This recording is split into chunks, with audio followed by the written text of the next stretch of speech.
দীঘায় দেখার মতো পর্যটন স্থানগুলির মধ্যে মোহনা ওয়াচ পয়েন্ট কিন্তু হলো আরেকটি দর্শনীয় সুন্দর একটা জায়গা। মোহনা বলতে আমরা যা বুঝি নদী আর সমুদ্রের কিন্তু সঙ্গমস্থল, সেরকমই চম্পা নদী আর বঙ্গোপসাগরের কিন্তু সঙ্গমস্থল এই জায়গাটাই। দীঘায় ঘুরতে এলে টুরিস্ট স্পটগুলোর মধ্যে কিন্তু এই জায়গাটা তোমাদেরকে অবশ্যই কিন্তু রাখতেই হবে। তোমরা কিন্তু সকালে সূর্য ওঠার সময় আর সূর্যাস্তর সময় যে কোনো একটা টাইম বেছে নিও।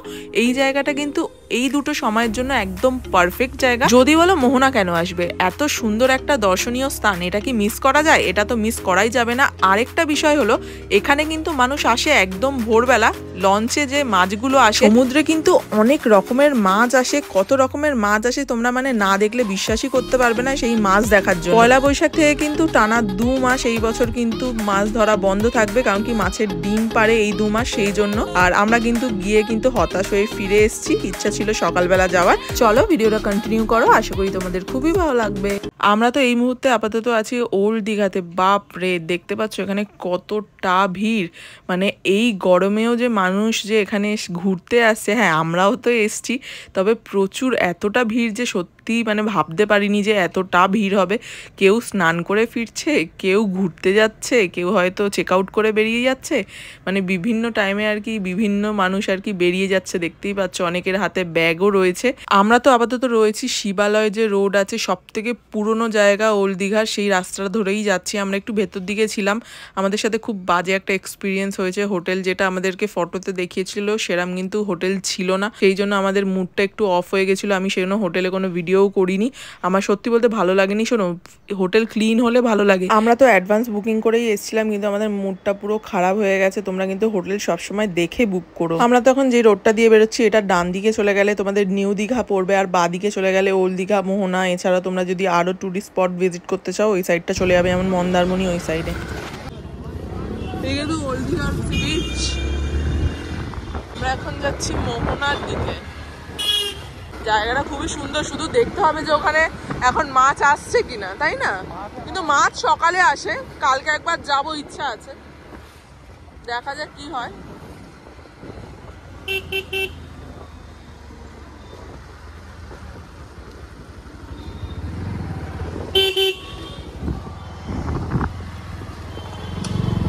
এই সাইডটা আগে ছিল না, নতুন নতুনই হয়েছে। এই সাইডটা পুরো আর কি স্নান করার জায়গা পর্যন্ত করে দিয়েছে। জায়গাটা খুব সুন্দর করে সাজানো, সৈকতা বাস এটা, আর এটা সি হক। এখানে পুরো হোটেলগুলো পুরো একদম দারুণ, মানে পুরো একদম সি ফেসিং হোটেল। প্রাইস তো হবেই, সি ফেসিং হোটেলের প্রাইস হবে না? তো জায়গাটা তো দারুণ।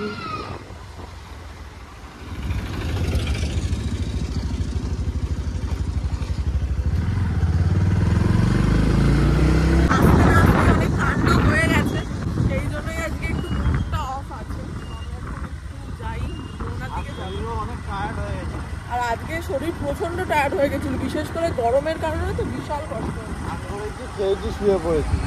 হ্যাঁ, মানে আমরা হোটেলে গেছি, হোটেল থেকে আর বেরোতে ইচ্ছা করছিল না, এতটা কষ্ট হচ্ছিল আজকে। এখানের ভিউটাও সুন্দর,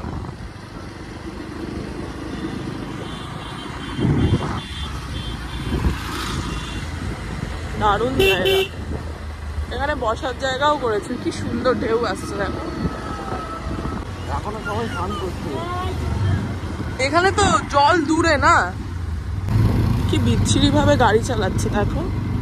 5টা বাজে, এখনো সবাই স্নান করছে। আরে এখনো তো পুরো সূর্য উপরে আছে না, 6টায় এখানে সানসেট হবে। দারুণ লাগবে।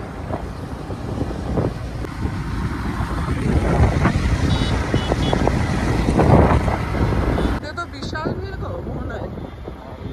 কোনো বছর যায়নি, যতবার দীঘায় আছে ওই জায়গাটা যাওয়া মিস হয়ে যায়। আগের বারে কেন মিস হয়ে গেছিল ওটাতে? এবার তোমার সাথে আমার ঝগড়া হয়ে গেছিল বলে মিস হয়ে গেছিল, দুজনের মধ্যে ঝগড়া হয়েছিল বলে। কিন্তু বক্তব্য হচ্ছে যে গাড়িটা কোথায় আমরা রাখবো, গাড়ি রাখারও ব্যাপার আছে, গাড়ি রাখতে হবে। কিন্তু হিউজ বড় করেছে, আর এখানে তো পুরো মাছের ভেড়ি আছে, মানে যেখানে আর কি সকালবেলা মাছ টাছ আসে। আর এখানে গাড়ি পার্কিং এরও জায়গা আছে, বাইক পার্কিং এর আমাদের কোনো টাকা লাগলো না, কিন্তু 4 চাকা পার্কিং এ কিন্তু টাকা লাগে। বেশ হিউজ জায়গা আছে গাড়ি রাখার। তোমরা যদি চাও তাহলে কিন্তু তোমরা অনায়াসে কিন্তু এখানে গাড়ি নিয়ে আসতে পারো, খুব সুবিধাই হয়। আর আমরা তো গাড়ি নিয়ে এসছি, আর তোমরা 4 চাকাও কিন্তু এখানে নিয়ে আসতে পারো।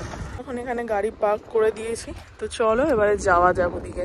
প্রচুর দোকানও আছে, কিন্তু প্রচুর মাছের দোকান আছে, কত বড় বড় মাছও রয়েছে এখানে। টাইগার প্রন, এছাড়াও কিন্তু ভোলা, শঙ্কর মাছ, অনেক কিছু আছে এখানে।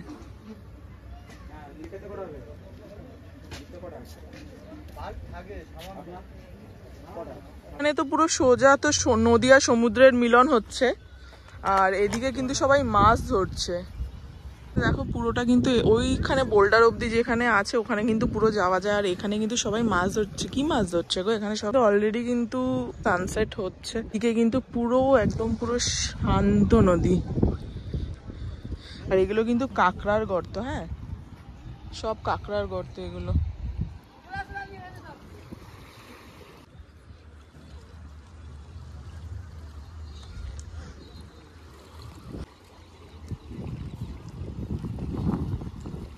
মাছের ডিমে মানে ছাড়ার সময় বুঝেছো, কারণ রেস্ট্রিকশন আছে বলেই এখন সব মাছ আর কি ধরা বন্ধ, খুব কম ট্রলার আসে।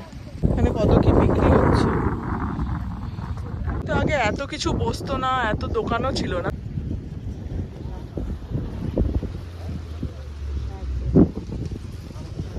এখানে দেখো কি সুন্দর সানসেট হচ্ছে, সমুদ্রও বেশ উত্তাল আছে, দারুণ লাগছে কিন্তু।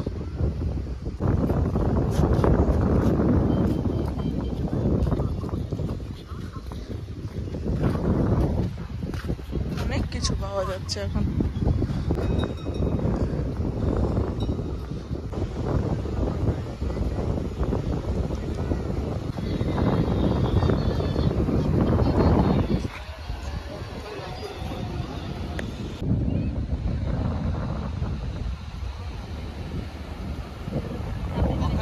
এই জিনিসটা দেখা যাবে না।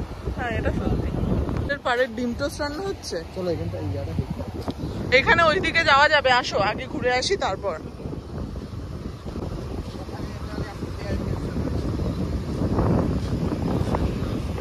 না না যাওয়া যাবে।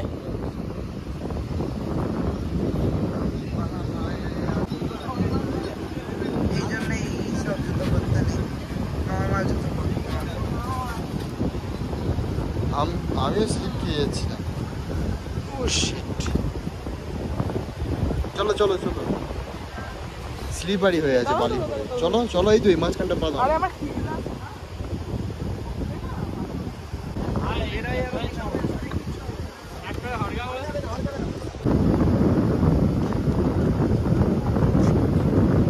এদিকে শান্ত, এদিকে অশান্ত। এইখানটা কি সুন্দর লাগছে না?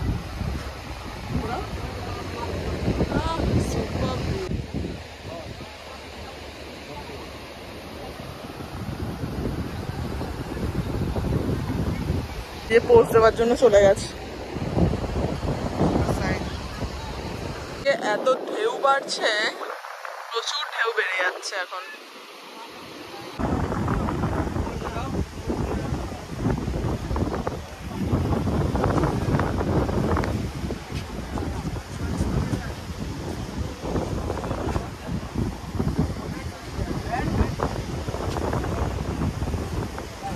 দারুণ লাগছে কিন্তু না?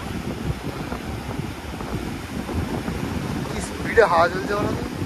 দারুণ লাগছে, মানে ঘুরতে আসার যদি বেস্ট টাইম হয় তাহলে এই টাইম। হ্যাঁ, তাই না?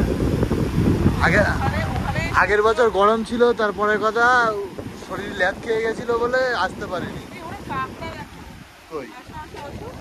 ওই দেখো সব কাঁকড়া। হ্যাঁ দেখেছো? পড়ে গেল, এই যে এখানটাও আছে, এই যে কাঁকড়া, এই দেখো এখানেও কাঁকড়া সব। এই যে এই যে এই যে এই জায়গাটা, এই জায়গাটা চলো চলো, ওখানে ভর্তি। দেখো ওই যে দেখো দেবে।